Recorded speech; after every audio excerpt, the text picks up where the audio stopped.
guys, welcome back to the Fermented World channel. It's the beginning of the month, which means brew more mead. I have about approximately 760 grams of my mum's rhubarb, which I have frozen, thawed out, and I'm about to use in a mead. Now, I did do a rhubarb and ginger mead, and I put a shed ton too much flipping ginger in. It completely overpowered the rhubarb. There was no point actually having the rhubarb in there because it was just intense ginger. So it was renamed ginger mead because you couldn't taste any of the rhubarb.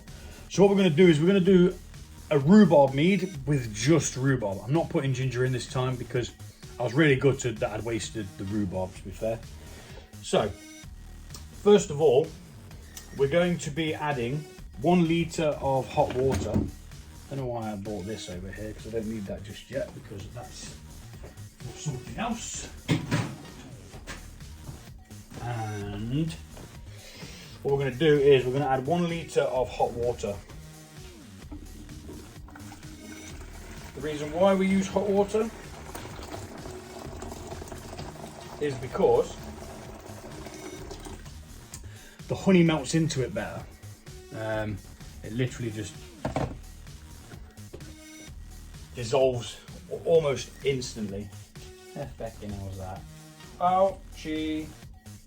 Something in there already. Let's get it out with the dropper.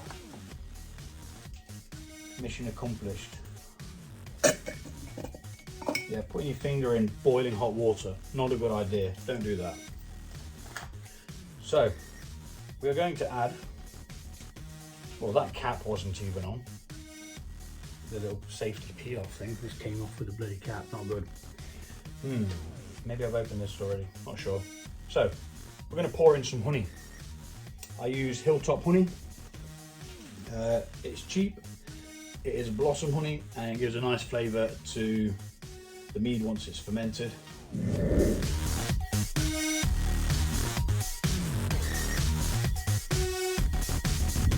That's the honey in. Now, as you mix it into the hot water, it should just blend in really, really quickly. This is why I use a little bit of hot water. Sometimes it's counterproductive because then you have to cool the must down because sometimes it's a little bit too warm. But we'll see once we've added everything we're going to add.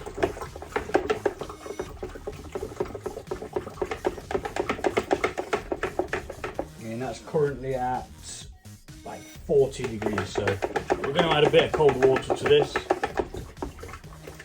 and the rhubarb, which will increase the volume. So after we've stirred this honey in, we know that the honey is completely stirred in and there's no residue on the bottom. See how quick that was? That is why we use hot water. So I'm going to add the rhubarb now and the rhubarb juice. The juice is at the bottom. Now I'm not so sure why the juice is in the thing there. There must be a rip in the bag somewhere. Thought these were like proper decent freezer bags, but well, you know, obviously not. So in that goes. And that, I'm using that amount just because that was the amount that I had to hand. Reason why I'm putting it in now instead of into here is so that I can keep an eye on the volume of what this is going to be, because we can only fit 4.5 litres in there. So pop that to the side. I'm just going to go wash my hands. And now we top this up to 4.5 litres with cold water. So that's the water added up to the 4.5 litres point, which is 1 gallon. And we're just going to mix that in, get a bit of oxygen in there. Reason why I do it in this to start with is because when you add your rhubarb, it's going to add volume to your overall must. So say for instance, if you put your 4.5 litres into the demijohn straight away and then you added the rhubarb, it will create more volume and it will come up to the top. And what can happen with fruits, or is rhubarb a fruit? Who knows? Not sure. But anyway, when you add it, what that does is it creates volume, and it can cause, as the fermentation starts, what happens is as the bubbles start to rise, it sort of catches the top of the fruits and it can push it out of the top into your airlock. And if you're not passing it and you don't notice, what can happen is oxygen will get in, cause an infection, and you will have a lot of vinegar. Because there's bacteria that fruit flies carry called asobacters, which essentially turns alcohol into vinegar, which is why we don't like fruit flies, which is why I'm continuously swatting the bleeders. Right, so we've mixed that sufficiently. We're going to add some yeast nutrients, which its chemical name is ammonium sulfate, and we will need 1 teaspoon of this. So this is a half teaspoon spoon. So I'm going to be adding 2, and we're going to mix it in nicely.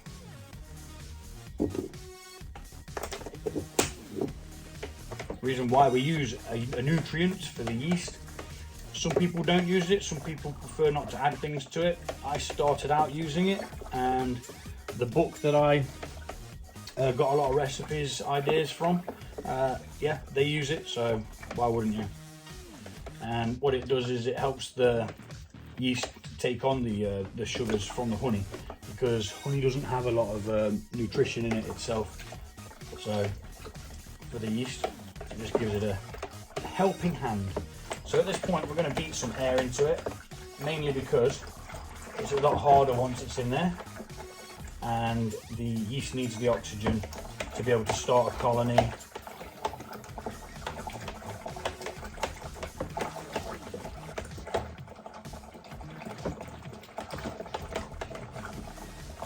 There we go. So, as you can tell, there is actually a lot of rhubarb chunks in here which do need to go in there.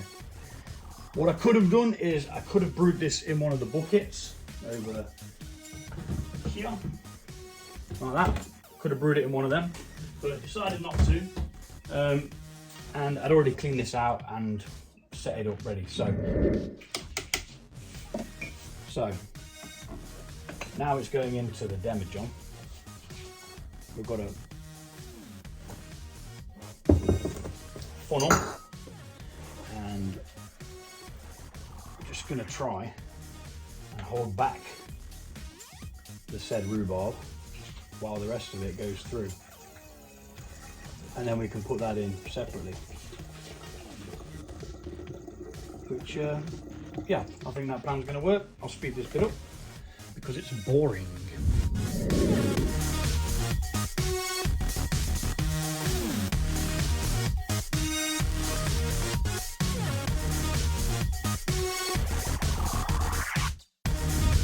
Okay, so that was sort of successful. I got a bit on the side, I got a bit on the floor, but straining it off did work. It was a lot easier to get in the thing, because if you tried to, had to poke a couple of things in, if you tried to tip all that stuff into this small neck, it would clog and then the liquid would just go all over the side. So I'm glad I thought about that. We're going to add half a palm of raisins for tannins. Yeah, not many, half a palm in the go. And then we're going to take a hydrometer reading. We've got a honey in, a water in, our rhubarb in, raisins in, yeast nutrients in, the all important yeast nutrients. You want your yeast to be happy. Put them away. And we're going to take a hydrometer reading now to see what the what do you call it, specific gravity is. I'll get there in the end. Right then, let us check, and at the same time, straight after checking, we will make a note of this, for the reason of knowing what the ABV could be, and also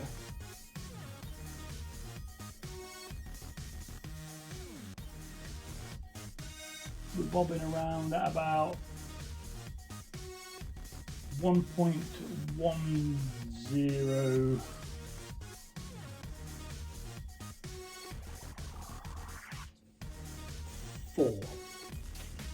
1.104. So make a quick note of that, and we can put the other notes down later. The reason why it's important to make notes is so if you have a typically successful brew, I knew there was a pen somewhere, but it's never where I need it to be. If you have a successful brew, you'll be able to rebrew it. If you don't write it all down, you'll forget what you've added to things, and yeah, and then you won't be able to rebrew it exactly how you did it last time to get the same result. So the OG, we'll do it down here. Original gravity, which is OG, is 1.104, which is a good start. If completely fermented, that would be around 13 to 14% if it goes dry. Well, I'm going to see what this is like dry. Actually, I am going to let this one go dry.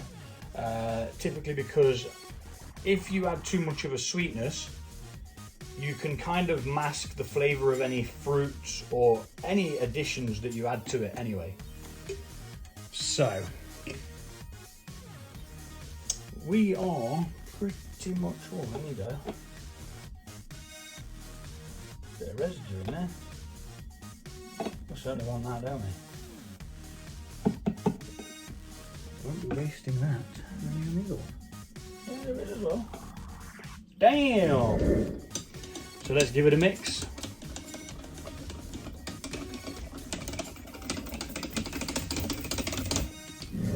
So let us now check the temperature. We are at 30 degrees and coming down. You may look at this and think, oh crikey, I could fit a bit more water in there. And then you might think, yeah, let's put some more water in, let's top it up, let's get more of a beverage. No, don't. The chances are, when this starts to ferment, the bubbles are going to be rising, and this stuff is going to be lifted up, like I've already explained. And then you'll bugger it up because you will expose all of your must or your mead, whatever you want to call it, at that point, to the oxygen and the open air, if your airlock blows its top. So this is the airlock that I've got, and what happens with these is sometimes if there's a rapid fermentation, it can push these straight off the top, and before you know it, you've knackered up your mead. Sometimes if you catch it, it's okay, they'll be savable. I use rubber bands on these as well, so like that, just to hold it down, because I've said it before but I'll say it again, I've got all this kit off my mum from when she used to brew wine and stuff like that. Never thought I'd be brewing with it, to be fair, but definitely with the rubber bands, because they should actually just clip down slightly, but because they're old, like really old, sorry mum if you watch this, but yeah, then yeah, they just float up sometimes, so it's always best to keep that down like that. So got some yeast. I use Mangrove Jack's yeast, which is M05 mead yeast, and I'm going to be using half a packet because there's no preservatives in this, so it's going to be perfectly fine. It has a high tolerance level of 18%, but we're not even going to try and reach that today. It can be pitched between 15 and 30 degrees, and it also, one packet of this can do 23 litres of mead. We're not doing 23 litres, we're doing 4.5 litres, so we don't need a full packet at all. So we're going to go for half a packet, or as near as damn it anyway. I'm not weighing it out, just in it goes. And then have a look in the pack, and then add a bit more.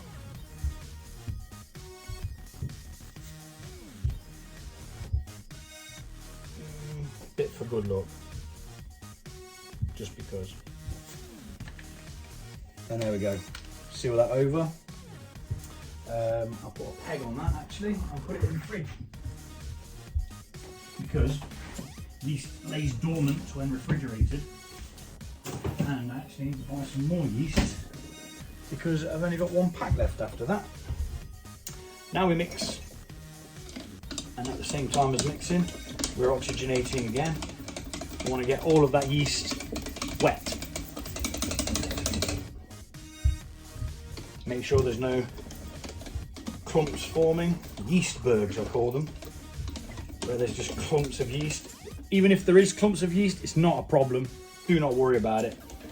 It's just better if they are all mixed up properly. But if they get clumped, don't worry about it. You don't need to spend time trying to unclump them.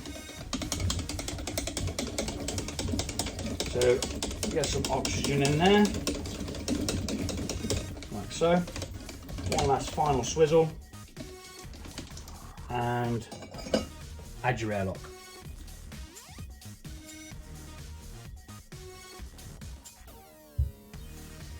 Within 12 to 24 hours, this will start fermenting. And yeah, I'm gonna write up what it is, make some notes, and we'll be back with another video when it's time to move it to secondary and taste it. Rhubarb mead, simple. Take it easy, see you soon.